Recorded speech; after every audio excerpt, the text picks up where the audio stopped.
नमस्कार साथियों, स्वागत है आप सभी का हमारे YouTube channel platinum GK GS classes. साथियों, जल्द से जल्द आप हमारे YouTube channel platinum GK GS classes को सब्सक्राइब करें और बेल आइकन दबा लें ताकि जो भी कंटेंट हम अपलोड करें उनका नोटिफिकेशन सबसे पहले आपको मिले। साथियों, जैसा कि हमारा जो सेशन चल रहा है वो बीपीएससी शिक्षक भर्ती को लेकर के जो तमाम जीके जी से संबंधित प्रश्न हैं उनका सीरीज अभी हम लेके आ रहे हैं। साथियों, हमारा जो जीके जीएस से संबंधित प्रश्न जो हैं उनका कलेक्शन काफ़ी ही महत्वपूर्ण है, जो शिक्षक भर्ती के अलावा Bihar SSC, railway NTPC, SSC के लिए काफ़ी इम्पोर्टेंट है साथियों। तो साथियों, आप तमाम लोगों से आग्रह है कि कृपया ज़्यादा से ज़्यादा आप हमारे इस वीडियो को शेयर करें ताकि जो भी दोस्त जनरल कंपटीशन और शिक्षक भर्ती का तैयारी कर रहे हों उन तक हमारा ये वीडियो पहुँचे और उनकी तैयारी बेहतर से बेहतर ढंग से हो सके। तो साथियों, चलिए बिना समय गवाए हम चलते हैं आज के अपने इस सेशन की ओर, जो हमारे सेशन का पार्ट 6 होने वाला है बिहार शिक्षक भर्ती 7th फेज की। चलिए साथियों, चलते हैं हम अपने आज के सेशन की क्वेश्चन नंबर 1 की ओर। क्वेश्चन नंबर 1 कह रहा है साथियों, ओजोन दिवस कब मनाया जाता है? ओजोन दिवस जो है वो कब मनाए जाते हैं? ऑप्शन नंबर ए कह रहा है 21 अप्रैल को, ऑप्शन नंबर बी कह रहा है 5 दिसंबर को, ऑप्शन नंबर सी कह रहा है 16 सितंबर को, ऑप्शन नंबर डी कह रहा है 16 अक्टूबर को। साथियों, यह जो क्वेश्चन है यह कई बार एग्जाम में पूछा गया है, एसएससी, एमटीएस, सीएचएसएल और यहाँ तक कि साथियों रेलवे में भी यह क्वेश्चन जो है रिपीटेड क्वेश्चन है साथियों। कई बार यह क्वेश्चन इम्पोर्टेंट है, मतलब पूछा गया क्वेश्चन है साथियों। तो हमारा जो इसका जो राइट आंसर हो जाएगा वो हो जाएगा option number C is right answer. 16 सितंबर को साथियों ओजोन दिवस मनाया जाता है। बढ़ते हैं क्वेश्चन नंबर 2 की ओर। क्वेश्चन नंबर 2 में कह रहा है साथियों, भारत का दूसरा सबसे बड़ा नदी बेसिन कौन सा है? ऑप्शन ए में कह रहा है नर्मदा बेसिन, ऑप्शन बी कह रहा है कावेरी बेसिन, ऑप्शन सी कह रहा है गोदावरी बेसिन, ऑप्शन डी कह रहा है महानदी बेसिन। साथियों, इसके जो राइट आंसर हो जाएंगे वो हो जाएंगे हमारे option number C is right answer, Godavari basin is right answer. यानी भारत का दूसरा सबसे बड़ा नदी बेसिन कौन है? तो वो है गोदावरी बेसिन। तो साथियों, भारत का प्रथम बड़ा नदी बेसिन कौन सा, यानी सबसे पहला, यानी जो प्रथम स्थान पे वो कहना है तो वो है साथियों गंगा नदी बेसिन। कौन है? तो गंगा नदी बेसिन। गंगा नदी बेसिन भारत की सबसे बड़ी नदी बेसिन है। गंगा नदी बेसिन भारत की सबसे बड़ी नदी बेसिन है और गोदावरी बेसिन भारत की दूसरा सबसे बड़ी नदी बेसिन कहलाती है। और गोदावरी को ही साथियों वृद्ध गंगा या दक्षिण भारत की गंगा के नाम से जाना जाता है, गोदावरी नदी को ही। साथियों, बढ़ते हैं क्वेश्चन नंबर 3 की ओर। क्वेश्चन नंबर 3 में कह रहा है कलोल खनिज तेल उत्खनन क्षेत्र कहाँ है? कलोल खनिज तेल उत्खनन क्षेत्र कहाँ है? क्वेश्चन नंबर 3 में है कलोल खनिज तेल उत्खनन क्षेत्र कहाँ है? ऑप्शन नंबर ए कह रहा है महाराष्ट्र, ऑप्शन नंबर बी कह रहा है असम, ऑप्शन नंबर सी कह रहा है गुजरात, ऑप्शन नंबर डी कह रहा है राजस्थान। तो साथियों, हमारे जो राइट आंसर हो जाएंगे वो हो जाएंगे option number C is right answer, यानी कलोल खनिज तेल उत्खनन ये कहाँ है? तो साथियों हमारे गुजरात राज्य में स्थित है। कहाँ है? तो गुजरात राज्य में स्थित है, गुजरात में स्थित है। क्वेश्चन नंबर 4 कह रहा है साथियों, क्वेश्चन नंबर 4 में कह रहा है भारत का रूर किस पठार को कहा जाता है? यह भी कई एग्जाम की रिपीटेड क्वेश्चन है साथियों, जो एग्जामिनेशन के पॉइंट ऑफ व्यू से काफ़ी इंपॉर्टेंट बन जाती है। इसमें कह रहा है ऑप्शन नंबर ए मालवा पठार को, ऑप्शन बी दक्कन पठार को, ऑप्शन सी मैकाल पठार को, ऑप्शन डी छोटा नागपुर पठार को। साथियों, इसके जो राइट आंसर हो जाएंगे वो हो जाएंगे हमारे option number D right answer, यानी छोटा नागपुर पठार को भारत का रूर कहा जाता है। छोटा नागपुर पठार को क्या कहा जाता है साथियों? तो भारत का रूर कहा जाता है छोटा नागपुर पठार को।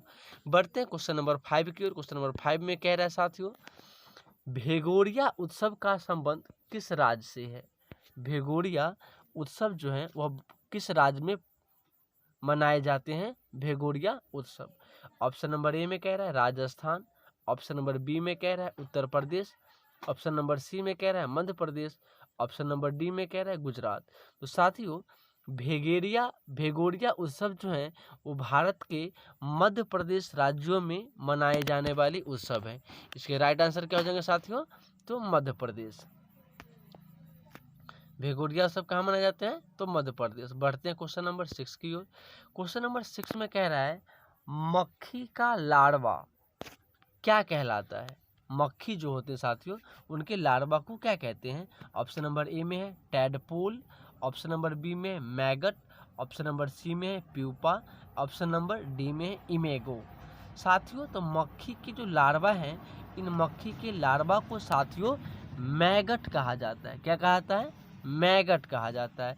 और साथियों प्यूपा जो है, ये प्यूपा जो रेशम कीट जो है, रेशम की कीट जिनसे रेशम प्राप्त होती हैं, रेशम कीट की लार्वा को, रेशम कीट के लार्वा को प्यूपा कहा जाता है। क्या?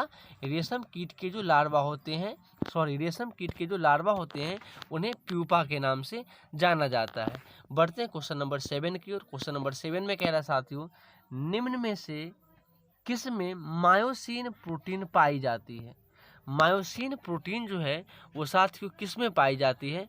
ऑप्शन नंबर ए कह रहा है दूध में, ऑप्शन नंबर बी कह रहा है बाल में, ऑप्शन नंबर सी कह रहा है पेशी में, ऑप्शन नंबर डी कह रहा है मक्का में। तो साथियों इसके जो राइट आंसर हो जाएंगे वो हो जाएंगे ऑप्शन नंबर, ये जो मायोसिन प्रोटीन है वो पाए जाते हैं साथियों पेशी में पाए जाते हैं। कहाँ पाए जाते हैं? तो पेशियों में मायोसिन नामक प्रोटीन पाई जाती हैं। बढ़ते क्वेश्चन नंबर 8 में। क्वेश्चन नंबर 8 कह रहा है साथियों, लाल शीशा यानी रेड लेड को बोलचाल की भाषा में क्या कहते हैं? लाल शीशा यानी रेड लेड जो है उनको बोलचाल की भाषा में क्या कहा जाता है? ऑप्शन नंबर ए सुहागा, ऑप्शन नंबर बी नौसादर, ऑप्शन नंबर सी सिंदूर, ऑप्शन नंबर डी इनमें से कोई नहीं। तो साथियों इसके जो राइट आंसर हो जाएंगे वो हो जाएंगे option number C is right answer, यानी सिंदूर को क्या कहते हैं साथियों? तो रेड लेड यानी लाल शीशा कहा जाता है सिंदूर को। बढ़ते क्वेश्चन नंबर 9। क्वेश्चन नंबर 9 में कह रहा है साथियों, प्रधानमंत्री ग्राम सड़क योजना किस वर्ष शुरू हुई? प्रधानमंत्री ग्राम सड़क योजना है वो किस वर्ष शुरुआत हुई? प्रधानमंत्री ग्राम सड़क योजना की शुरुआत किस वर्ष हुई?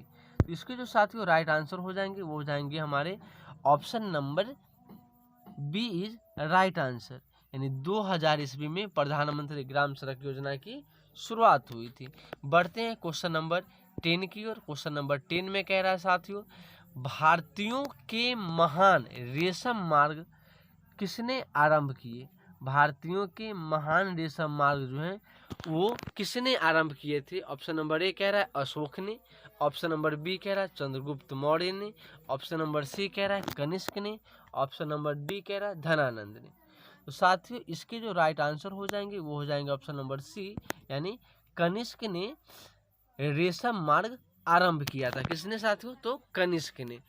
कनिष्क के शासनकाल में रेशम मार्ग का आरंभ हुआ था। इसे करेक्ट आंसर हो जाएंगे option number C is right answer. बढ़ते हैं क्वेश्चन नंबर चंद्रगुप्त मौर्य। बढ़ते हैं क्वेश्चन नंबर 11 की ओर। क्वेश्चन नंबर 11 में कह रहा है साथियों, महर्षि पतंजलि किस शासक के समकालीन थे? महर्षि पतंजलि जो है वो किस शासक के समकालीन थे? Option number A Gautamiputra Satakarni, option number B Chandragupta द्वितीय, option number C Kanishka, option number D Pushyamitra Shunga. इसके जो राइट आंसर हो जाएंगे साथियों वो हो जाएंगे हमारे 11 के option number D is right answer Pushyamitra Shunga. क्या हो जाएंगे? Option number D is right answer. बढ़ते हैं क्वेश्चन नंबर 12 की ओर। क्वेश्चन नंबर 12 में कह रहा है साथियों, किस हड़प्पा संस्कृति स्थल से खुदाई में घोड़े की अस्थियां प्राप्त हुई है? किस हड़प्पा संस्कृति स्थल से खुदाई में घोड़े की अस्थियां प्राप्त हुई हैं? ऑप्शन नंबर ए कह रहा है सुरकोटदा, ऑप्शन नंबर बी कह रहा है रंगपुर, ऑप्शन नंबर सी कह रहा है बनावली, ऑप्शन नंबर डी कह रहा है कालीबंगा। साथियों इसके जो राइट आंसर हो जाएंगे वो हो जाएंगे ऑप्शन नंबर ए सुरकोटदा। हड़प्पा संस्कृति में जो घोड़े की अस्थियां हैं वो सुरकोटदा नामक जगहों पे खुदाई होने के बाद क्या प्राप्त हुआ था साथियों? तो घोड़े की अस्थियां प्राप्त हुई थी हड़प्पा संस्कृति में सुरकोटदा नामक जगह पे। बढ़ते हैं क्वेश्चन नंबर 13 की ओर। क्वेश्चन नंबर 13 में कह रहा है सिंधु घाटी के लोग किस में विश्वास करते थे? सिंधु घाटी के जो लोग हैं वो निम्न में से किस में विश्वास करते थे? ऑप्शन नंबर ए कर्मकांड में, ऑप्शन नंबर बी आत्मा और ब्रह्मा में, ऑप्शन नंबर सी यज्ञ प्रणाली में, ऑप्शन नंबर डी मातृशक्ति में। तो साथियों इसके जो राइट आंसर हो जाएंगे वो ऑप्शन नंबर डी यानी मातृशक्तियों में सिंधु घाटी लोगों के लोग जो थे वो विश्वास करते थे।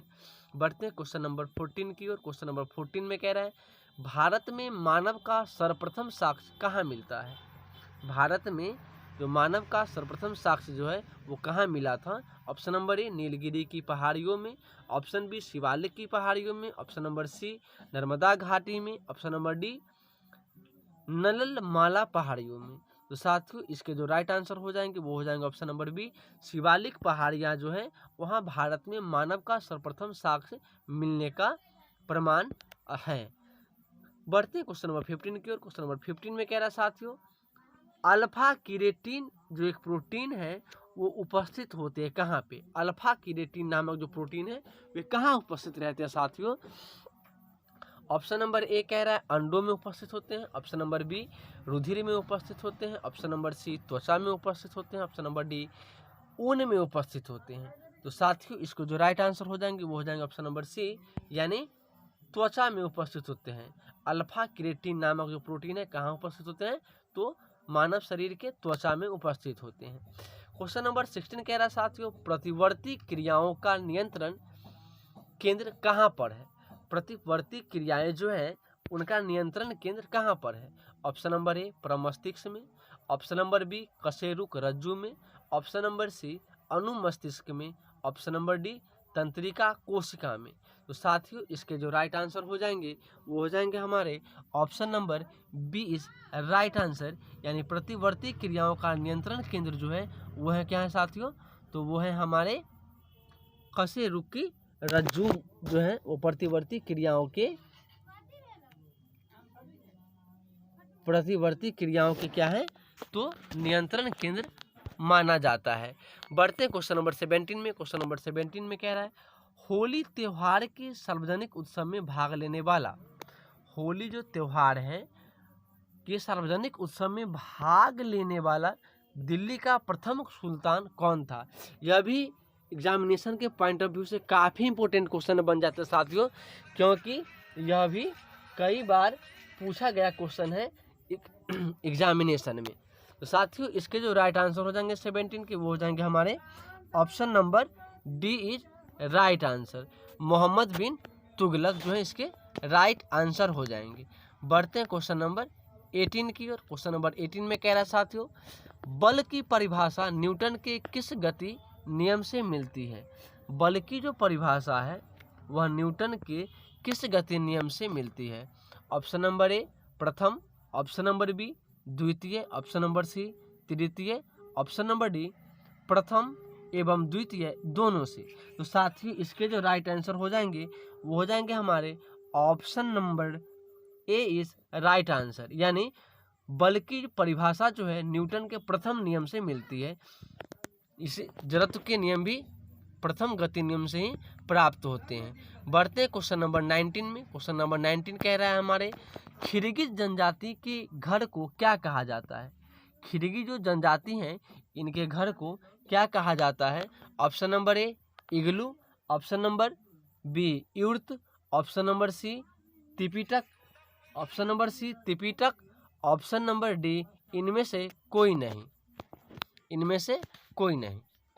तो साथ ही इसके जो राइट आंसर हो जाएंगे वो हो जाएंगे हमारे option number B is right answer. यानी इर्त जो है खिरगी जनजाति के घर को क्या कहा जाता है साथियों, तो इर्त कहा जाता है। क्या कहा जाता है, इर्त कहा जाता है। बढ़ते क्वेश्चन नंबर 20 की ओर। क्वेश्चन नंबर 20 में कह रहा है पीएच स्केल का परिसर क्या है। पीएच स्केल जो है उनके परिसर क्या है। Option number A 0 to 7, option number B 0 to 10, option number C 0 to 14, option number D 0 to 20। साथियों इसके जो राइट आंसर हो जाएंगे वो हो जाएंगे हमारे option number C is right answer. यानी 0 से लेकर के 14 तक जो है वो पीएच स्केल का परिसर होता है। क्या होता है साथियों, तो 0 से लेकर के 14 तक जो है वह पीएच स्केल का परिसर होता है। काफ़ी वीवीआई क्वेश्चन है साथियों एग्जामिनेशन के पॉइंट ऑफ व्यू से। यह भी कई बार एग्जाम में एसएससी एमटीएस और सीएचएसएल में पूछा गया क्वेश्चन है साथियों। बढ़ते हैं क्वेश्चन नंबर 21 की ओर। क्वेश्चन नंबर 21 में है आरबीसी एवं डब्ल्यूबीसी का अनुपात हमारे शरीर में क्या होते हैं। यानी इनके जो आरबीसी एवं डब्ल्यूबीसी की कोशिकाएं जो है वह किस अनुपात में हमारे बॉडी में पाए जाते हैं। तो इसके जो राइट आंसर हो जाएंगे साथियों वो हो जाएंगे हमारे option number C is right answer. यानी 600:1 यानी 600 अनुपात 1 के अनुपात में हमारे बॉडी में आरबीसी एवं डब्ल्यूबीसी का अनुपात पाया जाता है। बढ़ते क्वेश्चन नंबर 22 की और। क्वेश्चन नंबर 22 में कह रहा है अल मुखबरात किस देश की गुप्तचर संस्थान है। अल मुखबरात जो है किस देश की गुप्तचर संस्थान है।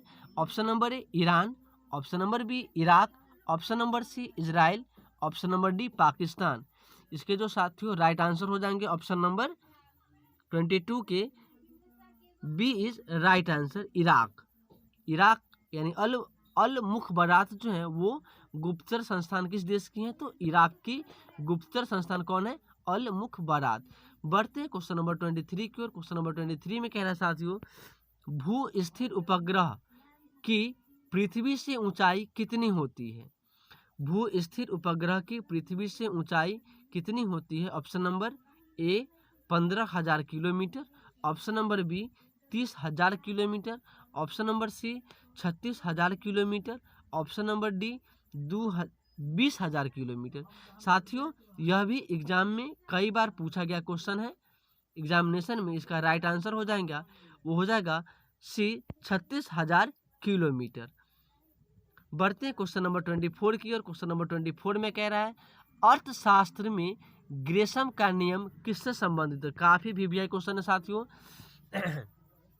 इकोनॉमिक्स का बहुत ही महत्वपूर्ण क्वेश्चन है यह। अर्थशास्त्र में ग्रेशम का नियम है वह किससे संबंधित है। ऑप्शन नंबर ए कह रहा है माल और सेवाओं का वितरण, ऑप्शन नंबर बी कह रहा है मुद्रा संचालन, ऑप्शन नंबर सी कह रहा है मांग और पूर्ति, ऑप्शन नंबर डी कह रहा है उपभोग और आपूर्ति। साथियों इसके जो राइट आंसर हो जाएंगे वो हो जाएंगे हमारे option number B is right answer मुद्रा एवं मुद्रा संचालन के जो है ग्रेशम का नियम संबंधित है। बढ़ते हैं क्वेश्चन नंबर 25 की ओर। क्वेश्चन नंबर 25 में कह रहा है साथियों श्रम विभाजन की धारणा का समर्थन किसने किया था। श्रम विभाजन की धारणा का जो समर्थन है किसने किया था।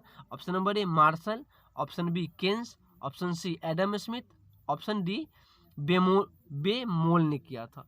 साथियों इसके जो राइट आंसर हो जाएंगे वो हो जाएंगे option number C Adam Smith ने श्रम विभाजन की धारणा का समर्थन किया था। बढ़ते हैं क्वेश्चन नंबर 26 की ओर। क्वेश्चन नंबर 26 में कह रहा है साथियों यूनिसेफ का मुख्यालय कहाँ है। यूनिसेफ का मुख्यालय कहाँ है साथियों इसके जो राइट आंसर हो जाएंगे वो हो जाएंगे हमारे option number C, option number B is right answer.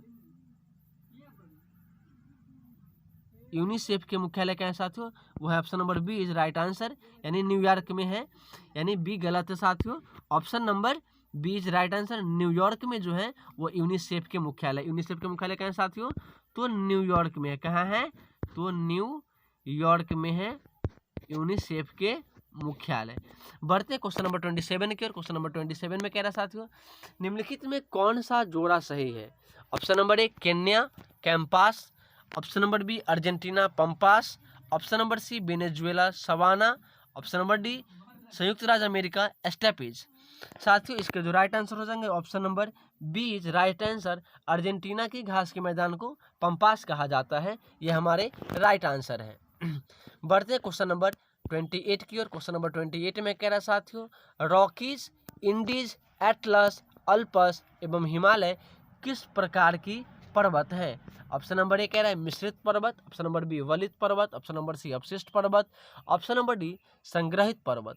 साथियों इसके जो राइट आंसर हो जाएंगे वो हो जाएंगे हमारे option number B is right answer. वलित पर्वत के उदाहरण कौन है, तो वो है साथियों हमारे रॉकीज, एंडीज, एटलस, अल्पस एवं हिमालय, ये क्या है वलित पर्वत के उदाहरण है। बढ़ते हैं क्वेश्चन नंबर 29 की ओर। क्वेश्चन नंबर 29 में कह रहा है ऑस्ट्रेलिया के घास के मैदान को क्या कहा जाता है। साथियों ऑस्ट्रेलिया के जो घास के मैदान हैं उन्हें क्या कहा जाता है। Option number A savanna, option number B steppes, option number C downs, option number D pampas. साथियों ऑस्ट्रेलिया के घास के मैदान को कहा जाता है डाउन्स कहा जाता है। क्या कहा था साथियों, तो ऑस्ट्रेलिया के घास के मैदान को डाउन्स कहा जाता है। बढ़ते हैं क्वेश्चन नंबर 30 की ओर। क्वेश्चन नंबर 30 में कह रहा है साथियों, निम्नलिखित ज्वालामुखी में से किसे भूमध्य सागर का प्रकाश स्तंभ कहा जाता है। भूमध्य सागर का प्रकाश स्तंभ किसे कहा जाता है। Option number A Etna, option number B Pelee, option number C Stromboli, option number D Vesuvius. साथियों इसके जो राइट आंसर हो जाएंगे वो हो जाएंगे ऑप्शन नंबर सी स्ट्राम्बोली। तो चलिए साथियों हमारा आज का सेशन यहीं पर समाप्त होता है। यही हमारा क्वेश्चन का आखिरी क्वेश्चन था।